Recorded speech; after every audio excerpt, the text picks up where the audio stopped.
Healthy Scratch Red Wings Report, presented by 5v5hockey.com. Yo, welcome back to the Healthy Scratch Red Wings Report. It's Buschy with you once again. If you like the content, please like, subscribe, comment on the video for more Red Wings content. We've been talking about Alex DeBrincat ad nauseum for the past week. It's been a really good trade for the Red Wings. I think a lot of people have looked at this trade and went, hey, you know what? We finally got a goal scorer. Looking at his stats, when he was in Chicago, we always keep hearing about 40-goal scorer, two-time 40-goal scorer. Will he be that with the Red Wings? And that's kind of a question that I want to dive into today. What can Alex DeBrincat bring to the table? Obviously, we need goals. We've had a goal-scoring problem for a while now. DeBrincat is an elite sniper, and I think we're going to try and prove that today through statistics. If we go back a few seasons ago, 2020, 2021, DeBrincat scored 32 goals in 52 games. He had a 20.6% shot percentage, which is a 50-goal pace. The year after, 15.2% shooting percentage. He had 41 goals in 82 games. Last year in Ottawa, he had a 10.3% shooting percentage, which is one of the lowest of his career. Now, his career shooting percentage is 15%. Even if he had that 15% last year, he would have been on a 40-goal pace. He had 27 goals for Ottawa last year. It's not that bad. If you look at it, he would have been second in goals on the Red Wings. Now, I think we have to look at his time in Ottawa as a little bit of somewhat getting away from what he normally is. He's normally a 15% shooter. 10% pretty low. Now, something that I want to look at too is now, why did that happen? Now, it could be, okay, we're going from, a team where we're comfortable to a team that we just got traded to that obviously he didn't really want to be there. 27 goals is pretty good. Okay, now for a guy like Alex DeBrincat, probably disappointing. Now, if we take away just the pure goal-scoring nature of this, Alex DeBrincat did have a really good season. He had a 59% Corsi rating, which is really good. It basically means that most of the time, the Senators, when he was on the ice, were getting pucks on net in the offensive zone, meaning that he's not a defensive liability, that they're in the offensive zone more often than not when he's on the ice. Now, if you do want to look at his advanced stats here, projected wins above replacement, he was in the 92nd percentile. This is from last year. His even strength offense was very above average, 74 percentile. That's very good. Even strength defense, not so good. Now, he actually came out and said, well, my plus minus has got to be better. He's still working on that full 200-foot game, and that's fine.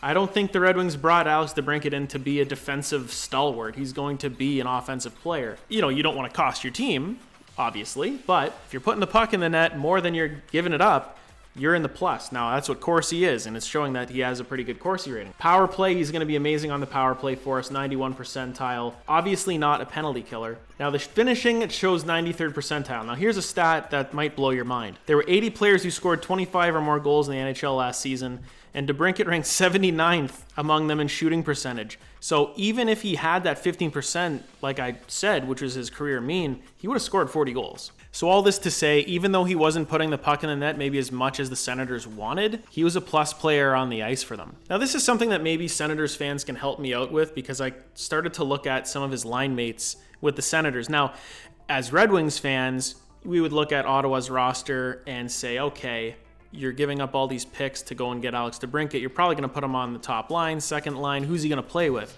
You're thinking guys like Claude Giroux, Tim Stützle, maybe even Brady Tkachuk. Two guys that I did not think he would play a bulk of the season with would be Shane Pinto and Drake Batherson.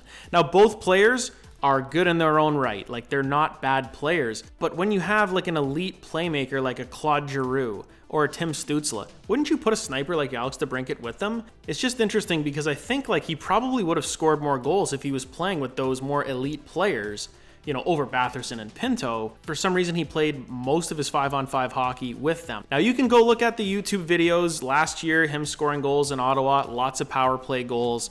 The even strength ones, it's something where you don't really see Giroux on the ice a lot. You don't really see Tkachuk with him a lot. Now, in Detroit, I'm really hoping that he's going to play with a guy like Dylan Larkin, who has shown flashes of being a goal scorer, being a playmaker, kind of an all-around center, and maybe even a guy like Jonathan Berggren, who has shown playmaking ability, or maybe playing with a guy like David Perron if he can keep up. Or a really interesting one that I've heard brought up is putting DeBrincat, Larkin with a guy like Michael Rasmussen, someone that kind of pulled the piano, as we used to say about Justin Advocator with Datsuk and Zetterberg. So all in all, I think looking at some of those statistics, looking at maybe the Ottawa year as a little bit of an anomaly in terms of maybe, line mates, his usage, where he was still really good on the power play, where he still had very, very good Corsi numbers.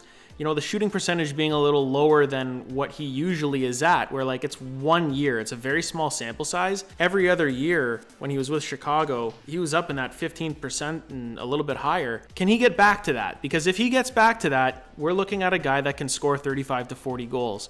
I think it's an easy question to say, will DeBrincat score 40 goals? Yeah, we want him to, right? And I think we're all going to root for that. Realistically, I think a lot of things would have to fall into place to see if he can find kind of an elite playmaker like he had in Patrick Kane, to see if Larkin or Bergeron or Perron can be the guy to feed him the puck consistently, to find him where he needs to be, especially on the power play, being on that left side, the one-timers. You watch Alex DeBrincat, for as small as he is, this guy threw his weight around too. Like, he had a career high 109 hits last season. I think even if we're looking at DeBrincat scoring 30 to 35 goals, he is going to be such an offensive presence that he's going to make his teammates around him better. I think he can make Dylan Larkin better. I think he can make a guy like Lucas Raymond better, where maybe he's not getting 40 goals, he's getting maybe 35, but you're going to see a guy like Larkin be in that mid-30s range. Hopefully we can see, Lucas Raymond get into that 30-goal range. Having another offensive weapon like that takes a lot of pressure off those top guys to score at the clip that we need them to, where we have another elite goal scorer like Alex DeBrincat pulling a lot of his weight and scoring 35. Now, I'll take 40. I think we'll all take 40. Realistically, I think this year I'm going to hope for 35. If things go really, really well, I think we see him get back to that 40-goal spot.